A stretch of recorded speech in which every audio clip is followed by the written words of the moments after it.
Fellow Falcoholics, what is up? Welcome to day 2 of not the Falcoholic training camp. It's technically the Falcons training camp. We just cover it here on the Falcoholic Live. But I'm Kevin Knight, your host, joined by my co-host Adnan Ikic at Say Which Way, our correspondent from Flowery Branch this week. Adnan, welcome back. Another. Was it hotter today? I know yesterday was like actually mercifully cool and overcast. How was today in comparison? Yeah. No, it was definitely a bit hotter today. Not as much cloud cover. Today, it's definitely humid every single day because it's been raining nonstop down in Georgia, but it was hot enough to where it was hot enough to where Drake London had to leave practice early, and he gave everyone a scare because Yeah. he left after 11 on 11's red zone. So the way that practice was structured today, as opposed to yesterday, is yesterday they started out with special teams and then they did just straight walkthroughs for over an hour. Today we got out there and they immediately right away went right into walkthroughs the minute we got out there. Um, then after that they ran a lot of 11 on 11s, some red zone, but a lot more 11 on 11s. And then at the very end, it was some special teams. You understand because they're trying to uh, get in this new kickoff rule. So they're trying to practice out there. So I wouldn't be surprised if that's going to be a thing every single day. But after 11 on 11s, after all the action, we get word. We see that Drake London walks off with the training staff during the special teams portion, and then they came to us later on. They're like, "Yeah, it's just overheating," and I'm like, "Well, I mean, I understand because we're all overheated at this point." Yeah, exactly. So it's definitely you heard him, folks. The heat has returned, and I think the heat of the practice has returned as well because after first day, which was pretty slow, like Anna was saying, with a lot of walkthroughs.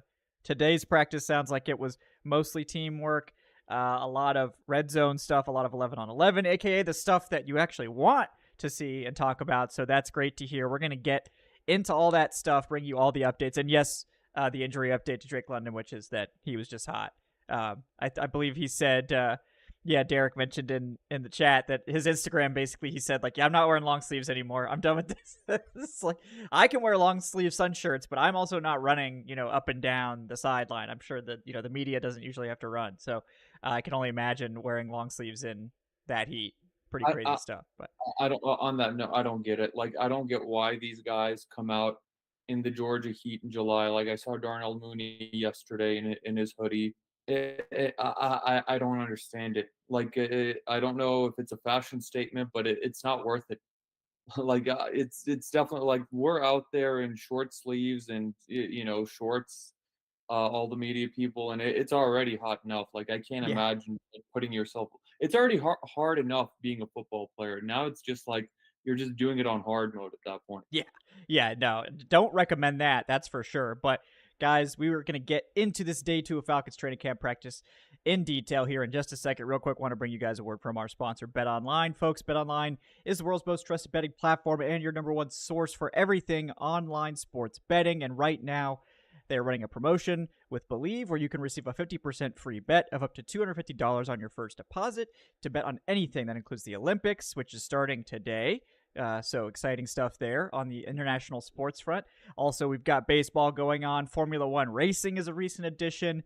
BetOnline's got every stat, every matchup, and even live odds and spreads while the games are being played for you to check out. And when the game's over, you can head on over to BetOnline's new online casino, get in on that game of blackjack or poker, or unwind with one of their over 150 slots games. So what are you waiting for, folks? Head to that website today, BetOnline, to get in on the action. Just remember when you sign up to use our promo code BELIEVE, that's BLEAV, for your 50% free bet credit on your first deposit up to $250. Bet Online, the game starts here. All right.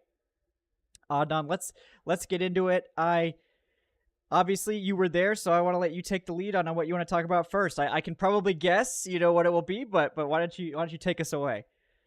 Yeah, I mean the primary story today was it was offense versus defense, And the primary story was just how much of a clinic the offense put up, both the first and second team offenses. It was sort of an inverse of last year. Yeah, I don't know if you guys remember training camp last year, but I sure as hell do, where, the first few days it was the defense just having its way. And, part of that was Desmond Ritter not really throwing the ball. And, I kept screaming that from the rooftops. Some people listened, some people didn't, but I digress. But today was a straight inverse of that. Like the defense looked completely overmatched. So the way that they structured the 11 on 11s was it wasn't first team offense versus first team defense for most of it. It was, first team offense led by Kirk Cousins against the defensive reserves. So I don't want to say second team defense because it's confusing because the first and second team defense both like rotate through each other. Like in the walkthroughs on the Kirk Cousins field of the walkthrough, you have the first and second string defenders, all playing on Yeah. that field, going through the rotate because the team is going to be rotating a lot. And then you have the sort of reserve defenders who are the third and fourth stringers, and they're on the walkthroughs with Michael Penix, with Taylor Heineke.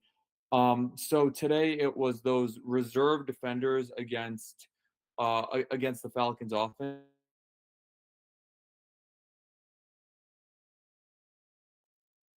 Oh, hold on, folks. Hold on. Okay, we lost you for like maybe 3 seconds. But the last thing you said was the finishing your explanation of how they do the first and second string kind of clump together and the third and fourth string clump together. Yeah. Yeah, so basically, like they had those like reserves going up against Kirk Cousins in the first team.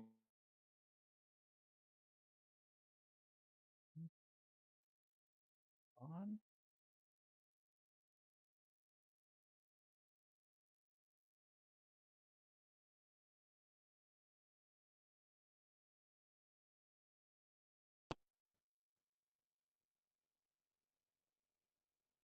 Hello, Kevin. Yes, I can hear. Yeah, I just lost you again. But but yes, I think I know you were trying to explain to the folks that they basically have like two pods of players when they're doing these reps. It, Yeah, it, it sounds very similar to like how Arthur Smith did it too, where basically like the first and second team are on the close field and like the reserve, like third, fourth string guys are on the far field. But today, I think you were saying that yeah, Kirk Cousins was going against like the reserves and Penix was going against yeah, the like starters for the most part. yeah. So against the Hmm. See if I can. hopefully we don't have any more technical difficulties. But basically, like with Kirk Cousins, it went like you'd expect, and he was so surgical and he had such precision that I almost felt bad.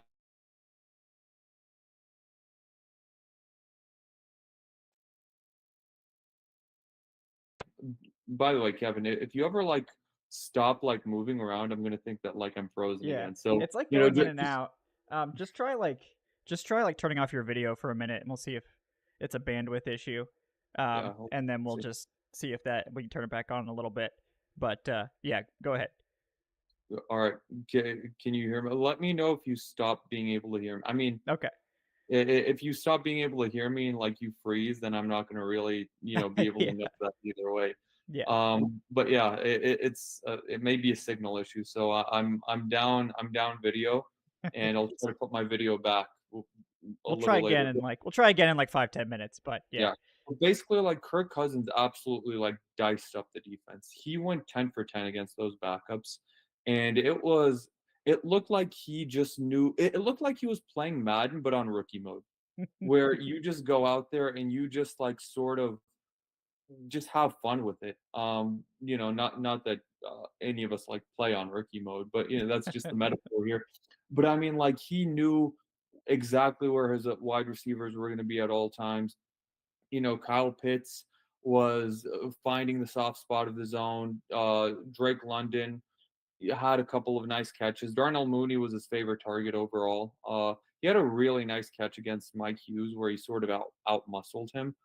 It was I think Charlie Warner got a catch or two. He utilized the running backs. Kirk Cousins overall today So I like counted because Mike Rothstein isn't here anymore, so he was the resident like guy who tracks like completion. So I decided let me track completions, this season as well. So overall, I had Kirk Cousins at 14 of 15 overall. The one incompletion happened in a red zone drill from the 5 yard line, which already gives the offense a bit of a disadvantage because the field is so much shorter. The one really like play that was made against Cousins, Clark Phillips had a nice pass defense. The intended receiver was Kaderil Hodge on that one, but Cousins, like I don't even know if the great Matt Ryan had like a day that was as precise as what Kirk Cousins had today in training camp. That's more of a question for Gina, who was covering camp during those Matt Ryan like prime days, back in the day for SB Nation. But I mean, yeah, like Kirk Cousins, that was just surgical. Like he sliced up the second teamers, and then when it was 11 on 11s, the second portion of 11 on 11s, it was starters against starters, and he sliced up the starters as well. And he had the biggest completion of the day, a 50-yard strike right in the breadbasket to Ray McLeod, who beat Jaden Price one-on-one. McLeod again, another really strong day for him. That would have gone for a 50-yard touchdown. It was on a go route out of the slot. And I mean, Cousins could not have walked that ball over to him more accurately. Yeah. Um, Go ahead. Yeah. No, I saw the clip. I was just gonna say I saw the clip. It looked fantastic. Like it was like right over the defender. And to be fair to the I think it was like one of the UDFA corners, right? I mean, Yeah, good Jaden Price. coverage. Yeah. Yeah, it was good coverage. It was perfect throw. Yeah, So it was very good coverage. But it's like it was just that kind of day for Cousins. It's like no matter what happened, he was gonna get his. He even had a play where he like scrambled for like a bit of yardage, and everyone like groaned where I was when like they saw him start scrambling because it's like no, that Achilles, like no need to push it, Kirk. But yeah, he was out there every play walkthroughs, every play of 11 on 11. Like he does not look limited very much at all. Now, you would expect for the first team defense to sort of have their way against Michael Penix and the second teamers, but that was sort of the surprise of the day where, yeah, Michael Penix looked so good today. He diced them up as well. Like it was to the point where I'm both excited about what I saw from Penix, and I'm incredibly disturbed and scared by what I saw from the defense. I know we're just a couple days into training camp here, but I mean, it was the type of performance today where it's fair if you want to be worried about the defense. I'm not gonna be here and be like, oh, it's too early to be worried about the defense because that was a worrying performance today. yeah. Uh, Penix's first 11 passes of the day were all absolutely on the money. Like his first pass was a beautiful back shoulder strike to Rondale Moore against AJ Terrell in coverage in close quarters. It was a completion. The defense tried to argue that it was out of bounds. It wasn't out of bounds. From there, the only incompletion he had against that first team defense in those initial 11 on 11s, he didn't have as many pass attempts as Cousins, but the only incompletion was a straight drop by John Fitzpatrick, hit him in the chest. Then they went into red zone drills. He was utilizing his tight ends very well. It wasn't Pitts or Warner, but those guys were out there with Kirk Cousins. But he hit Ross Dwelly at one point.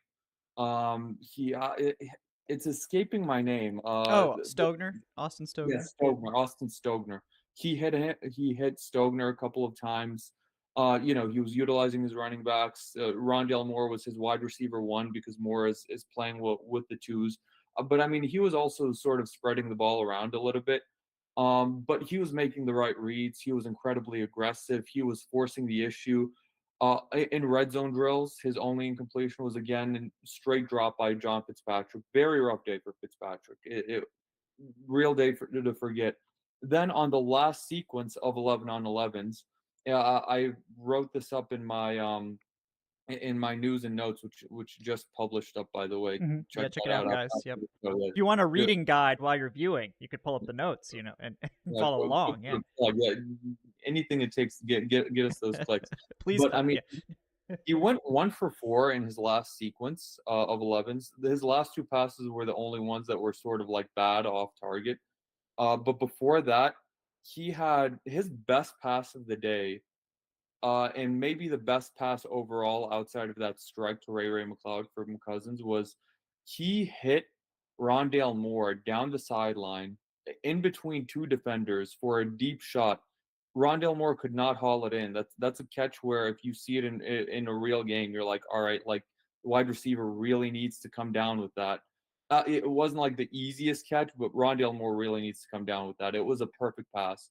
So out of his first 11 passes, 8 were completions, 3 were straight drops, and then the last 2 were okay. Like he airmailed one to Moore, and then one was an inaccurate pass on an out route. But Michael Penix, I mean, he easily looked more impressive than anything I saw from the quarterbacks, last year at any point in camp. And then Kirk Cousins, goes without saying what Kirk Cousins did. But yeah, it was the big story today was the offense absolutely had their way. Like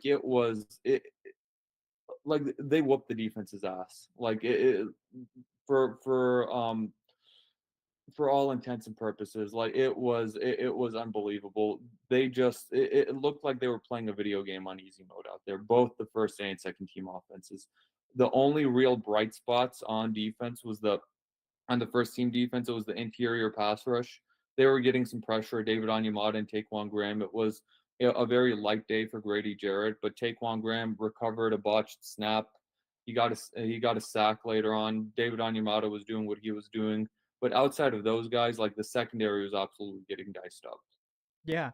No, I mean, it's obviously concerning to hear about the defense, but I mean, because last year, you guys will remember, like when the defense was dominating early, what we said is what is usually the truth, right? The defense has the advantage early in camp, especially with new quarterbacks in the building, because things are just, it takes longer for the offense typically to get on the same page.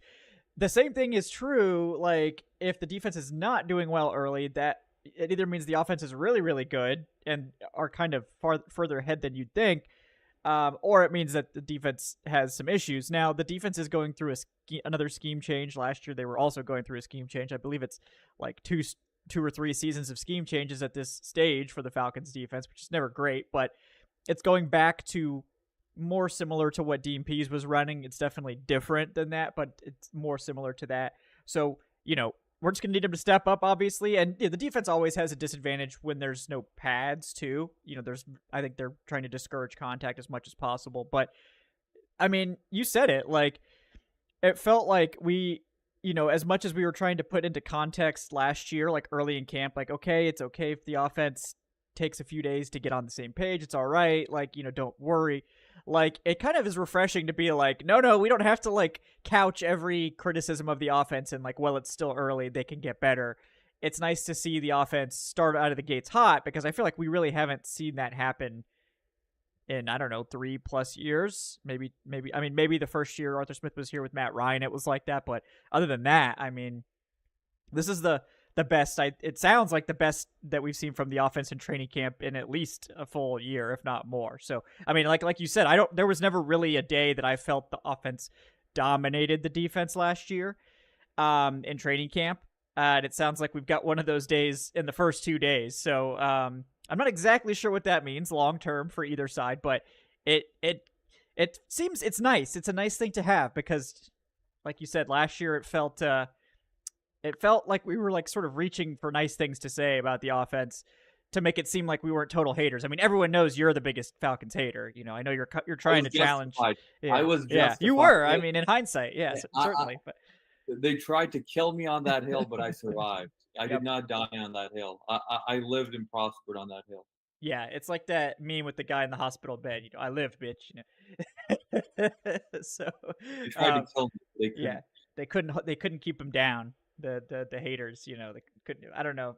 I know you're coming for the Aaron Freeman's crown as the biggest Falcons hater. So Aaron Freeman keep that crown. I know Like, it's pretty hard to beat. Yeah, hey, heavy is the head that wears the crown. Like, it's true. Maybe you don't want that pressure, to have to maintain that. But yeah, I mean, it was very encouraging. On the nice things of the defense, it seems like again like Taquan Graham, like I've always been like a fan of Taquan Graham, and like last season, I was like really hoping he would bounce back, and it didn't really happen. I mean, he was able to get on the field, but it just, I think the 4-3 is just not a great fit for Taquan Graham. He's not just like a typical like three tech or whatever. Like I think he's a really good 3-4 defensive end that can like move around and do some different stuff. But it sounds like now we're going back to more of the 3-4 looks. There's more opportunities to line up at 4-eye and do some different things, and it sounds like he's not only like looking good, he's the coaching staff has recognized that that's a good role for him, Yeah. and he's playing with the starters. I mean, like I left him off my roster projection the day before camp, and now I look like a total dingus. So, It's still very early, but yeah. I mean, yeah, today with Grady Jarrett, again, a very very light day. It looked like more of a maintenance type practice for him. There was the opportunities for some of those other guys to get their looks, to get their snaps.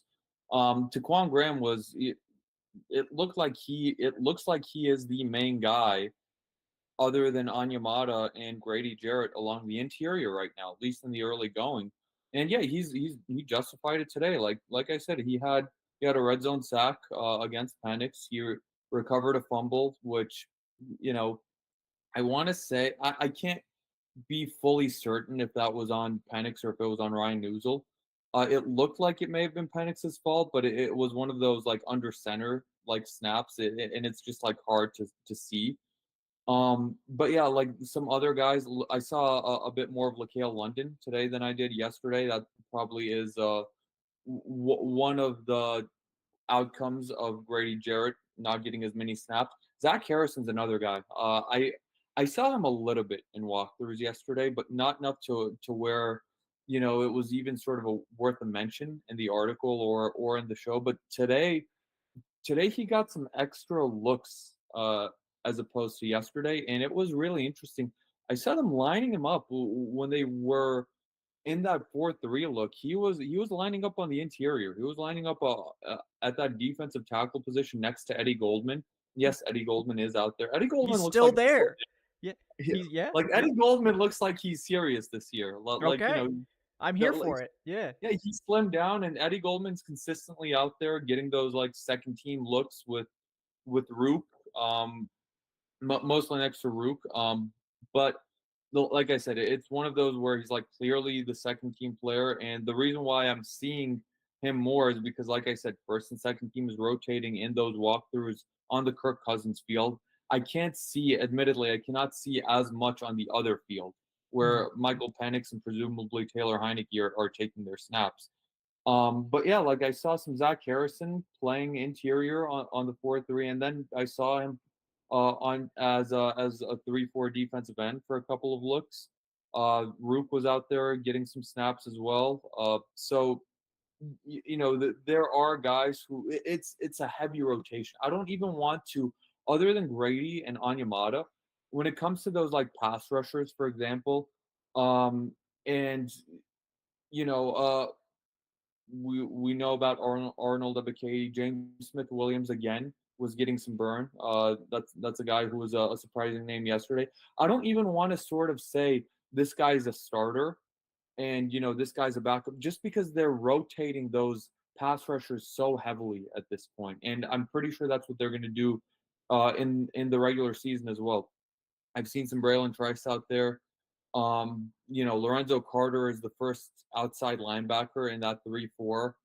Smith Williams is right there with him at Katie. And the other guy, they started putting Caden Ellis at outside linebacker Mhm. in the 3-4 as well, which is what I thought. I didn't mention it yesterday in the show, but I was sort of thinking about it when you made the point about, oh, maybe they'll have all three interior linebackers out there at the same time. And I didn't say anything in the moment, but it was like a passing thought of, yeah, like it makes sense. Caden Ellis, he's had some success rushing the passer in the past for him to be put out there on the outside, and he was, for a few looks here and there today. That's great. Yeah, no, I mean, I think as a former college edge rusher, right? I mean, it makes sense that he would be able to do some edge work. Obviously, he's relatively light, so it's probably going to be mostly a passing down thing. But um, Yeah, I mean, I think having that flexibility is great. I think he's probably one of their better pass rushers. I mean, even as like a guy who mostly blitz for the Saints, he's 7 sacks, so 7 sacks on the Falcons is like team leading numbers, right? So, we could use that. That's a hell of a year for the Yeah, Falcons. yeah. Oh, wow, So, the bar is pretty low. We're not exactly the Steelers out here. right, yeah, and it's definitely like I'm really interested to see how they decide to distribute all these snaps between like Zach Harrison and it seems like Taquan is really up there, so it's like that interior I think is gonna be so hard to like figure out who to cut because it's like I know like Lakeil London was getting some work there too, and he was I think their arguably their best depth player last year in terms of the interior guys. He ended up getting hurt obviously, but like you've got Harrison and you've got Lakeil London and you've got Taquan Graham and then you've got your two rookies, three rookies even with Zion Logue, who it seems like he's probably going to have to spend year one on the practice squad at this stage. But Eddie Goldman's playing up, with the starters. Brandon Dorless, I assume, is probably still working with the reserve guys, but I have a Yeah, hard time thinking. I didn't see any of Dorless on the Yeah, Kirk Cousins walkthrough. so it's So like, I presume he's on the other field yeah, with Penix. yeah, which isn't surprising. Day three rookie, probably gonna have to earn his snaps with the like first, second string type of group, but yeah, I mean, it's a great problem to have on the interior and it's kind of interesting because we've just so rarely seen this team prioritize the interior. I mean, even under Dan Quinn, it felt like they were just content to have like Grady and then like, well, we're just going to let it ride, and Grady's going to have to carry the load. And they just never really emphasized I mean, they tried a couple times, right? Rashid Hageman comes to mind, obviously, as an attempt, obviously towards the end with, Marlon Davidson. Yep, Marlon Davidson, and that had a lot to do with injuries, obviously, but yeah, so it's nice to see the team really invest in getting that group right because the edge pressure might not be there. So if they need the interior pressure to really come correct. Yeah, I mean that's going to be the strength of the team, right? The interior push, and that was sort of like I said, the bright spot of the defense in those 11 on 11s today. Just between Graham and Anyamata, there was a play where Anyamata and Ebiketie sort of closed in on Penix. I don't know. They got some pressure. It may have been a sack. It may not have been a sack in a real game situation. In the practice, Penix sort of utilized the chaos to his favor, escaped, got a chunk play, and got out of bounds using his legs. But also, like I only saw one flag in the game as well. They brought out some refs today, Raheem Morris and the coaching staff. I only saw them throw one flag the entire day. I think it was on the offensive line for a false start. So penalties don't seem to be an issue early on. But yeah, it's definitely it's going to be interesting. The other positions where we talked about yesterday was strong safety between Richie Grant and uh DeMarco Helms. Today it looked like Grant had more of a grasp on the starting job. Helms was still rotating in here and there. There was even a play where I saw both of them on the field together in walkthroughs, but it looks like I saw a lot more of Richie Grant today. So it looks like he's definitely the early favorite, but if you were to pencil in a gap between today and yesterday, the gap's a little wider in that. Inside linebacker, it seems like Nate Landman may be in the lead for inside linebacker. Like yesterday, it was hard to gauge. It looked straight 50-50. But today, I was seeing Landman out there as like the first guy at inside linebacker. There were different packages where there was a play where Caden Ellis was on the outside, and then you had Landman on the inside, then Troy Anderson. But yeah, they're still rotating. They're rotating inside linebackers rotating a lot more than safety, or it was rotating a lot more than safety. But I don't know. Following yesterday, I would have imagined that Troy Anderson would have been the leader for inside linebacker very slightly. But today, I would say maybe it's Nate Landman who's actually in the lead. Yeah, yeah. I mean, that wouldn't surprise me, right? I mean, we saw Nate Landman playing really well towards the end of last season. I think we can probably guess that even if, and we hope that Troy Anderson has taken a big step forward in terms of his ability as a linebacker and all of that stuff, like I think we all expect that Anderson is going to be more ready to play linebacker. I mean, he's not played it a whole lot. He's hopefully been able to practice it, get his instincts up to par. It's going to take a lot for him to get to the level of like a Caden Ellis or even a Nate Landman, even though Landman's only played, a handful of like 1 year in the NFL. He's played linebacker his entire career and was known as a very instinctive, smart linebacker in college. So, Landman's going to be in the right place. He's going to be able to make the tackle. He's going to be the more reliable, quote unquote, player. The thing with Anderson and why he may end up just getting snaps no matter what is because he's so talented that he can afford to be a step behind because he can make up 2 steps with his closing speed, or he can make up 2 steps with his ability to cover the entire field, or just his versatility, could allow him to do that. But he does need to get to the point where like he's only 1 step behind, or he's only a half second behind.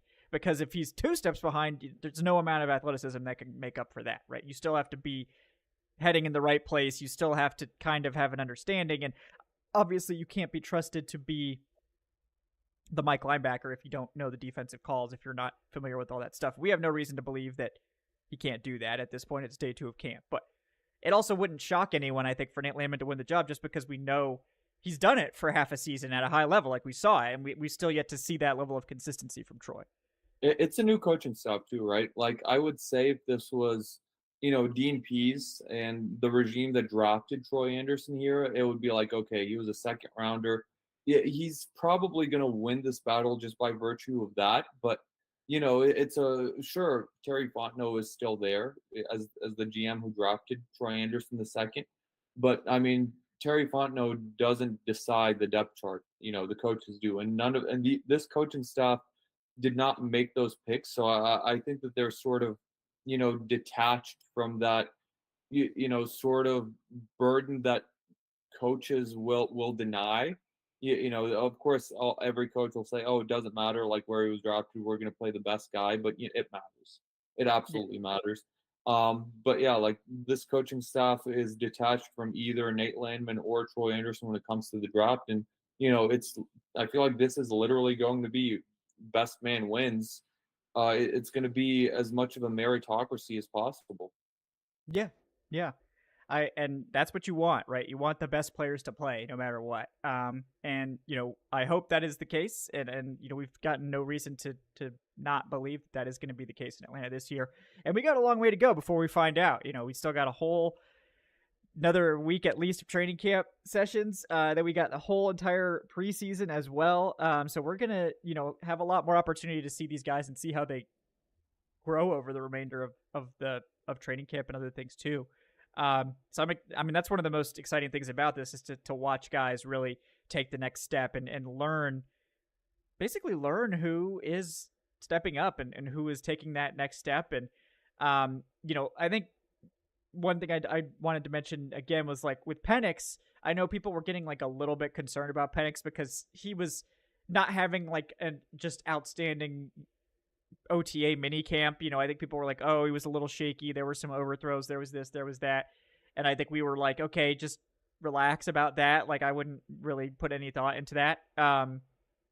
It's encouraging to see that he shows up to training camp and that seems to have been taken care of. Like, and that I think that just means to me that he's a really hard worker, which is what he was known for coming in. That he's a very intense preparer, and a guy that really works hard to learn the offense. And what it probably was with Penix was he's learning the offense during OTAs and minicamp, and maybe now at the start of training camp he's got it down a lot better. Like that, he's been able to get more comfortable in the offense and.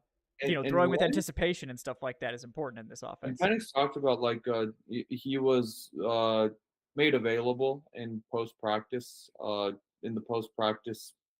interviews, and he talked about how Kirk Cousins has been very helpful to him, and I know that was one of the storylines of Kirk Cousins is super upset about the Falcons drafting Michael Penix, and I mean I don't know. I don't know what's going on in Kirk Cousins' head regarding that.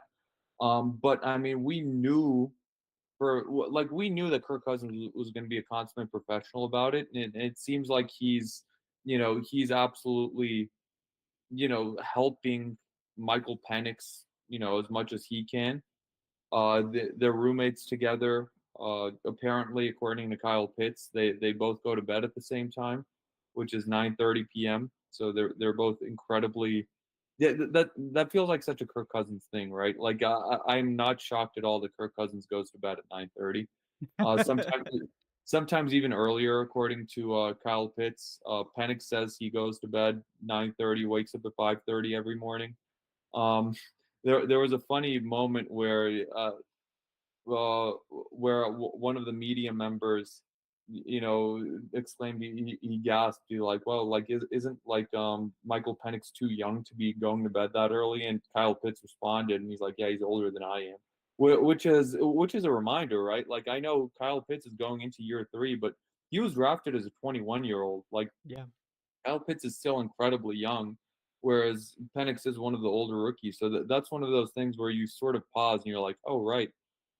Kyle Pitts is younger than Yeah. only by a few months, but it's still like, sort of shocking because Kyle Pitts seems ancient in NFL time. Yeah. No, I mean, if you ask some people, he's already a bust with no way of like, possibly redeeming his career at 23 years old. So, and man, sorry, it's too bad, so sad, Kyle Pitts. I guess you're gonna have to hang him up at 23. He's too old for this. But no, it's just interesting for sure seeing all these guys and seeing all these personalities together. And it's a good thing that you mentioned. Like, I think when the pick was made and Kirk was understandably a little upset. I think a lot of the national media sort of took it and ran with it, like, oh well, this was a terrible move because now you pissed off Kirk Cousins. And it's like, well, yeah, you pissed him off, but like this is the NFL, it's a business.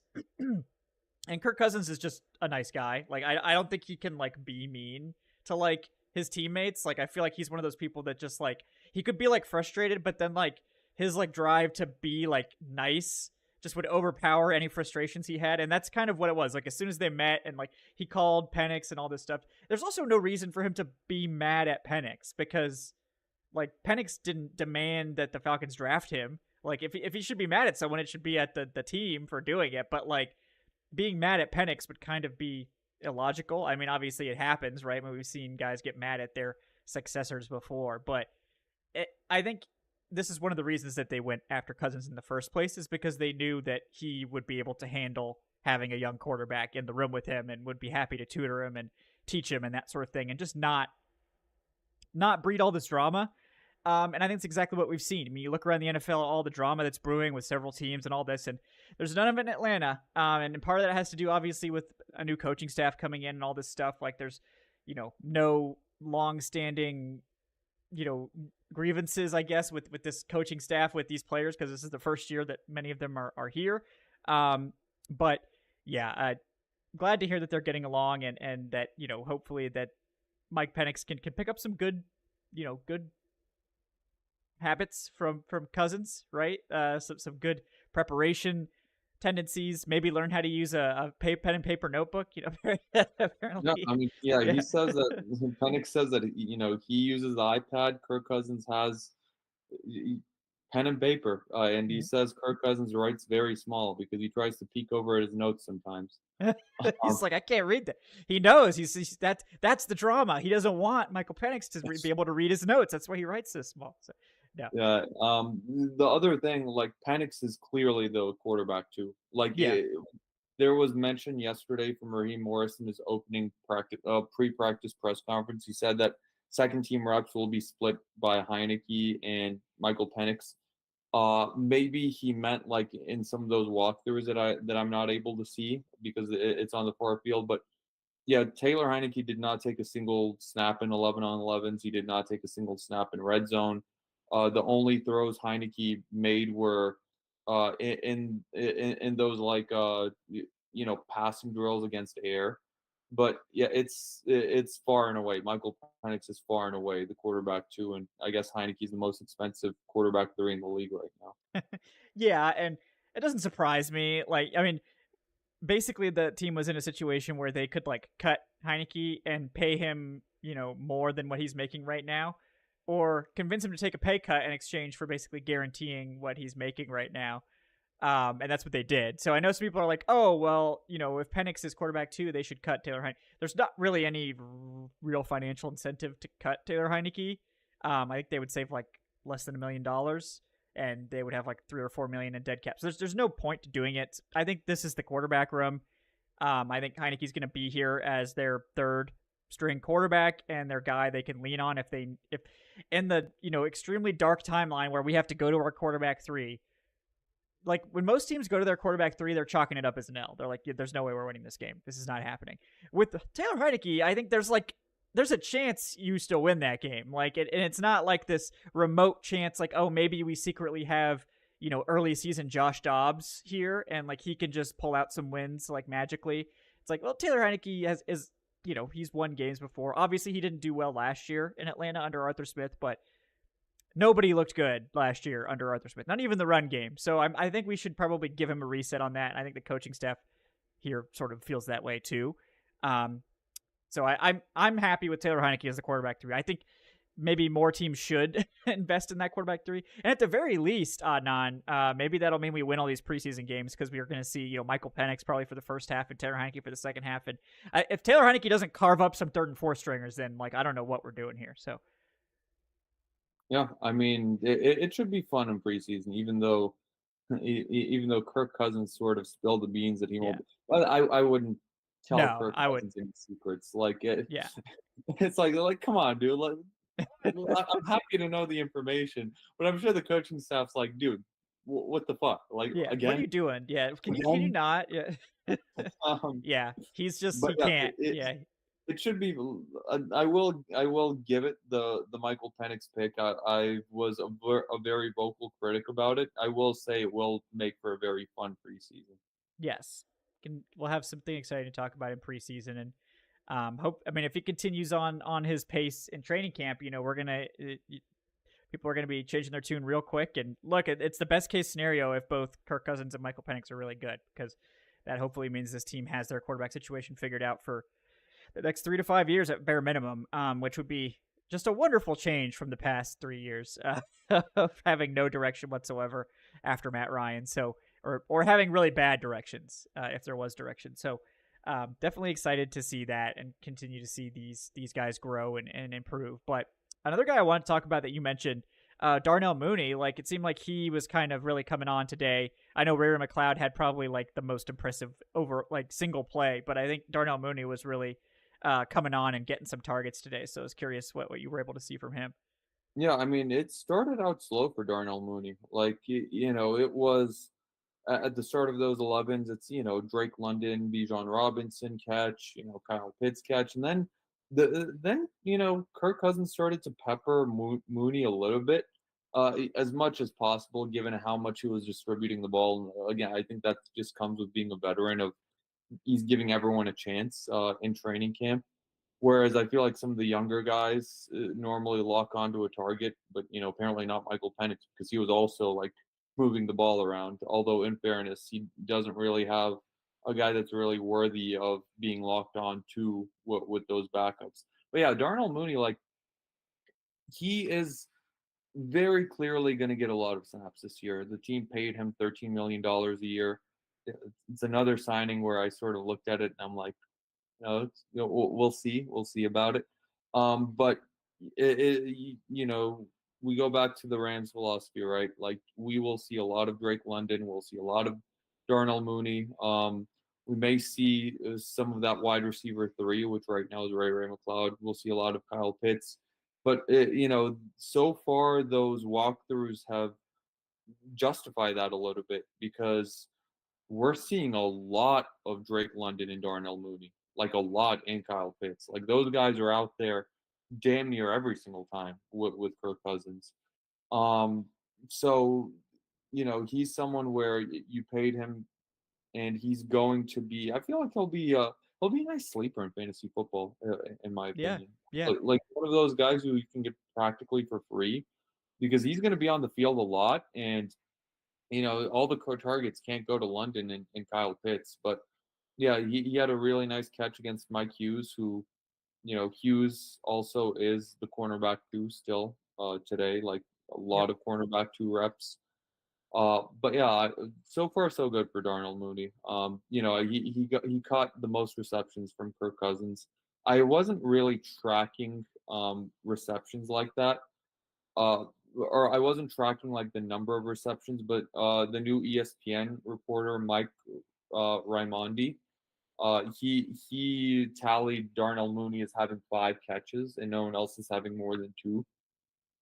So it was a very solid day for Mooney, and then Ray McLeod, absolutely the slot wide receiver right now. Like it doesn't even feel like a competition against Rondell Moore, and I feel like that gap may have widened today because Mooney caught his home run ball today. Rondell Moore dropped his home run ball from Michael Penix.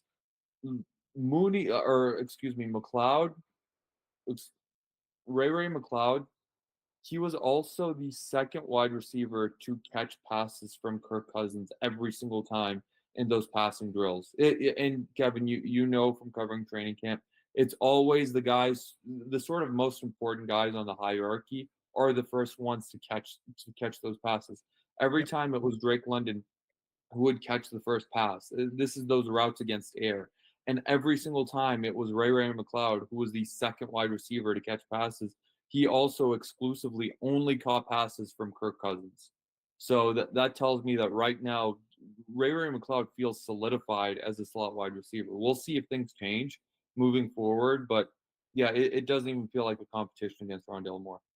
Yeah, that's the vibe that I was getting from your tweets and notes too. Is that Ray McLeod is not only like just playing that role, like he's playing it well. I mean, he had the play of the day with that 50-yard catch, and maybe I think this was something that the Falcons said with both Darnell Mooney and Ray McLeod was that they felt like these guys were just really underrated players, and that's why they targeted them right at the beginning of free agency.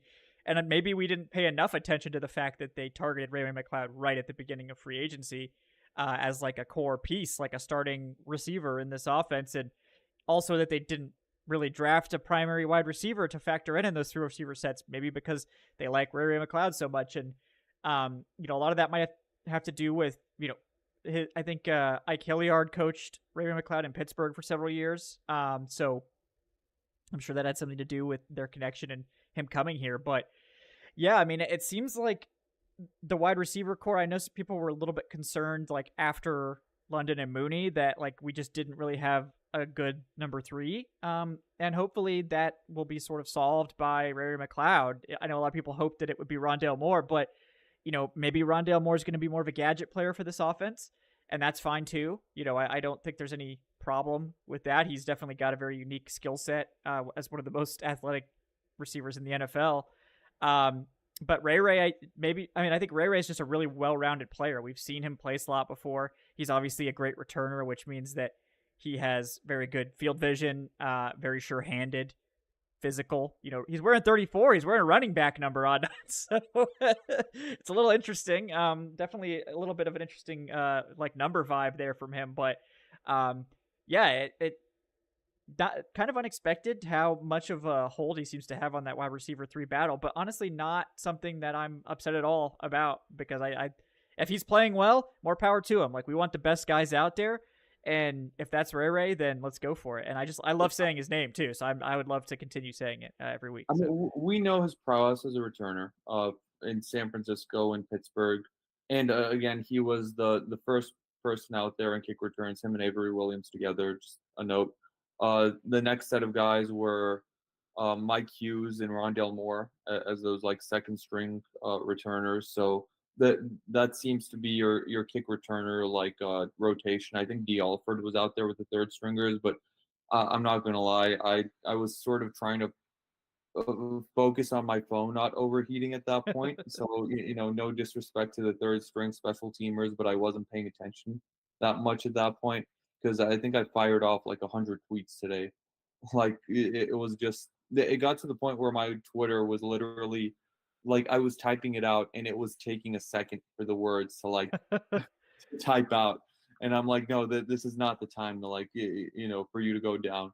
Um, but yeah, like Ray McLeod, one thing we've had our like qualms with Terry Fontenot about his day 2 drafting, especially we've had our criticisms, but one thing that Terry Fontenot has done a great job of in his career in his career as Falcons GM, has been getting those sort of bargain bin free agents, right? I mean, Cordero Patterson is the poster child of that. Getting those guys where you sign him and he ends up being serviceable. Yeah. Contavious Street last year, I think that was a trade. But we didn't end up having to send the pick, so Yeah, but I mean, like, yeah, we'll count that as a free agent signing. yeah, yeah, Jonnu Smith. So maybe Ray McLeod is like the next one where it's like you don't really expect it. His career high, his receiving high in his career is 270 yards, 277 yards. His He has one career touchdown. He's going to blow by those numbers if he wins this team's starting slot job. So yeah, maybe they see something in Ray McLeod that his other teams didn't, and the Falcons will be better off for it because if you can get those cheap bargain bin guys to sort of plug up some of those, even smaller holes, then that gives you a lot of success in the margins to the point where you have enough of that success and it could sort of culminate and be cumulative enough to where maybe it makes a difference for a game or two. yeah. Maybe it gives you No, one or two more wins.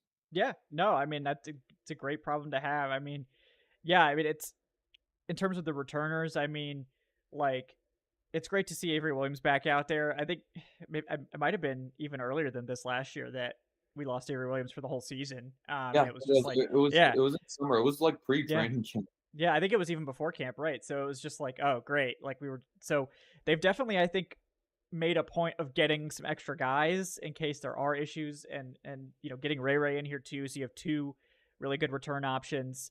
They still have Mike Hughes, who didn't do well last year, but has done well in the past. So maybe that's okay. And then Rondale Moore is a guy that can return, and they have some UDFAs I know that are decent at returning too. So, yeah, I mean, and on the rest of that, it does seem that Terry Fontenot's like free agency has been better than the trades, particularly at wide receiver. And we'll see if Rondale Moore is the one that breaks the trend. But right now, the free agents have fared better than the trades for wide Yeah, receivers. those wide But receiver trades have been rough. Like they've been it's very cheap, so it's like, oh well, you didn't really like lose much. But yeah, so what was it? far, Braylon Edwards was one of oh them. yeah, yeah, Not Mike, Braylon, not Braylon. yeah, Brian Edwards, yeah, Brian Edwards. I'm thinking of the old Jets player, Braylon, the old yeah, Jets and Browns player, Braylon Edwards. He was very good. I would love to yes. have prime Braylon Edwards on this team. So yeah, Um, Brian Edwards, and then last year it was oh geez, Van Jefferson. Van Jefferson, yeah. Oh man, and now Rondale Moore. So we'll see. Rondale still has time. We're not giving up on Yeah, Rondale we're yet not for bailing sure. Rondale Moore, Yeah, but yeah, like right now, it's Ray McLeod. Look, this is his job to lose at this point. seems like it. Yeah. So I'm happy that the offense is looking good. We didn't get many days like that last year, if any. So Yeah, definitely like happy. it's Yeah. fun, but here's the thing: like I'll be worried if we have too many of these days. Yeah. Like, if we just go out there and the offense just keeps doing this to the defense over and over again, it'll be like, okay, like, Terry, do something. Like, Come on, bring do someone something. in, like, figure it out. Yep. Yep. So it's either the greatest show on turf or the defense is bad at that point. So I hope it's the greatest show on turf. Yeah, but Yep, that's the dichotomy of training camp, right? yeah. Like, until you get to preseason and until you get to those joint practices, which they'll have one with the Miami Dolphins, or they'll have two with the Miami Dolphins, I think. Yep. It's like you can never be too happy because the offense is doing great, but this is still your defense, or the defense is doing great, but are we worried Yeah. about the offense now? So Right. so it's just sort of striking that balance. But yeah, it's yeah, we'll see. I would love so tomorrow they're having a later practice. It starts at 6 at Secondary High School. I think that's how you say it. Um, but I would love to see the defense come out with a chip on their shoulders tomorrow. Because I feel like they sort of got their pants pulled down a little bit today. The first teamers against Michael Penix, especially. Like, sure, the reserves against Kirk Cousins, like that's to be expected. Although maybe it's not expected that someone is that precise against you. But I mean, like the first team defense, like I would love for them to come out with like a fire in their bellies a little bit because this rookie sort of had his way with you today.